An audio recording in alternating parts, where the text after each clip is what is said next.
कहानी शुरू होती है एक विशाल और पुराने पेड़ से, जहाँ बंदरों का एक बड़ा और खुशहाल राज्य बसा हुआ था। सब मिलकर प्यार से रहते थे। आज का दिन बहुत खास था क्योंकि राजा के घर बच्चे का जन्म होने वाला था। राजा के सलाहकार व्लादिमीर भागते हुए बाहर आए और बोले कि राजा जी, एक समस्या है। वो राजा को अंदर ले गए जहाँ नवजात शिशु अपनी माँ की उंगली चूस रहा था। राजा ने बच्चे को उठाया और गर्व से मुस्कुराए। बच्चा ताकतवर, स्वस्थ और जीवन से भरपूर था। राजा बोले कि तुम एक दिन अगले राजा बनोगे और उसका नाम रखा वानिया प्रथम। लेकिन तभी व्लादिमीर ने एक और बच्चा दिखाया जो कमजोर, छोटा और मुश्किल से सांस ले रहा था। राजा ने हैरान होकर पूछा कि यह किसका बच्चा है। व्लादिमीर ने बताया कि आपके 2 बच्चे हुए हैं और यह पहला जन्मा है। परंपरा के अनुसार यही भविष्य का राजा होगा। राजा ने उस कमजोर बच्चे को निराशा से देखा। तभी उनकी बंदर जादूगरनी आगे आई और बोली कि यह बच्चा हम जैसा नहीं है, यह प्रकृति की गलती है, यह जीवित नहीं बचेगा और कबीला इसे कभी राजा नहीं मानेगा, इसे हटा दो। राजा दोनों बच्चों को देख रहे थे। एक राजगद्दी के लायक था और दूसरा नाजुक और कांपता हुआ। रानी सो रही थी। राजा ने मन मारकर कमजोर बच्चे को व्लादिमीर को सौंप दिया। आदेश साफ था कि इसे भेड़िए के आगे डाल दो। व्लादिमीर बच्चे को बाहर ले गया और उसे छोड़ने की कोशिश की, लेकिन उस नन्हे से बच्चे ने उसकी उंगली कसकर पकड़ ली। उस मासूम पकड़ ने व्लादिमीर का दिल पिघला दिया। एक पल के लिए उसे दया आई, लेकिन तभी अंदर से राजा की आवाज आई। व्लादिमीर चौंका और उसकी पकड़ ढीली हो गई। बच्चा सीधे भेड़िए के खुले मुंह की तरफ गिरने लगा। ठीक उसी वक्त इयान नाम के एक बहादुर बंदर ने छलांग लगाई और बच्चे को बचा लिया। इयान वहाँ से जाने लगा, लेकिन बच्चा रोने लगा। वो कमजोर था, गिरने से चोट लगी थी और उसका एक हाथ ठीक से काम नहीं कर रहा था। इयान को दया आई और उसने बच्चे को एक डाल पर रख दिया, लेकिन बच्चा उसकी पीठ पर चढ़ गया और जाने नहीं दिया। धीरे धीरे अपनी मासूमियत और शरारतों से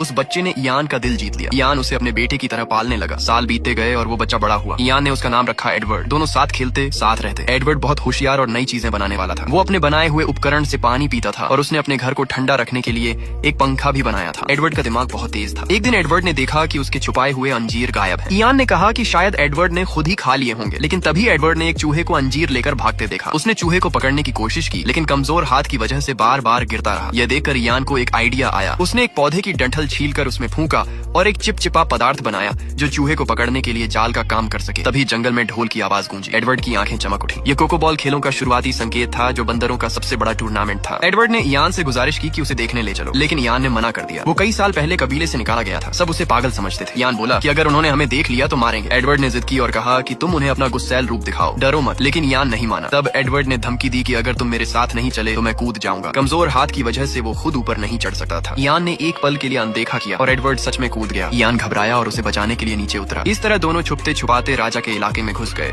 और दूर से कोको बॉल का मैच देखने लगे। वानिया, जो राजा का बेटा था, वो भी मैच में खेल रहा था। वो बड़ा और ताकतवर हो गया था और एक के बाद एक गोल कर रहा था। भीड़ जोर जोर से चिल्ला रही थी। राजा भी खुशी से देख रहे थे। इयान छुपकर देखते देखते गेंद की तरफ खींचता चला गया। एडवर्ड ने फुसफुसाकर कहा कि हम वहाँ नहीं जा सकते, वो देख लेंगे। लेकिन गेंद बहुत पास आ गई। इयान खुद को रोक नहीं पाया और गेंद पकड़ने के लिए कूदा। दोनों लुढ़क गए और गेंद एक पत्थर की दरार में जाकर फंस गई। पूरा अखाड़ा शांत हो गया। बंदर गुस्से में आ गए। उनकी गेंद खो गई थी। सबने इयान को घेर लिया, चिल्लाए, उस पर वार भी किए। एडवर्ड ने जल्दी से एक डंडी